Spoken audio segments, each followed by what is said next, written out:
This is the only known photo of the Beatles with a set of guitar strings.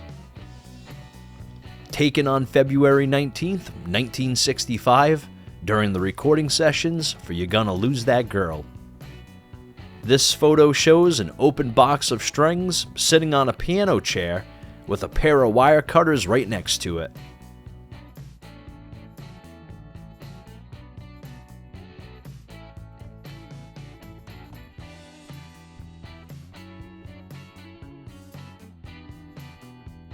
And leaning against the chair, George Harrison's 1962 Gibson J160E, identifiable by the single ring rosette around the sound hole.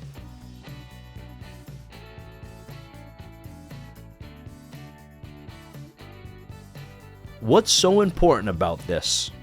We almost never see the Beatles with a full set of strings in their possession, let alone actively changing them. Besides these amazing photos of George changing the strings on his 1963 Rickenbacker 360-12, string photos are almost non-existent. So what strings were these sitting on the piano chair?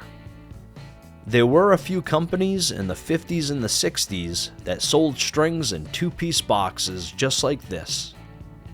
Some possibilities include Rickenbacker, whose boxes were noticeably larger, or Mapes, which had a similar box design but more distinctive writing and coloring that likely would have been visible in photos. And let's not forget, there were others.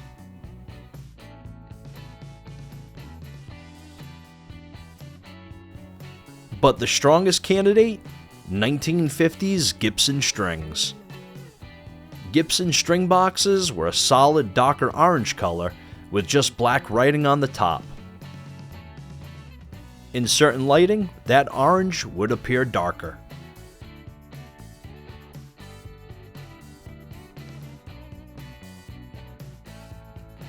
The edge of the box top that's facing away from the lighting appears darker, while the side that's hitting the lighting is definitely a brighter shading.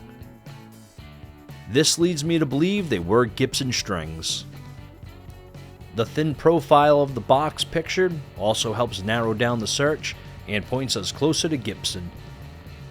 By the 1960s, Gibson had already switched to a flip-open box design, meaning this set, if it is Gibson, was likely leftover stock from the 50s, which is definitely possible.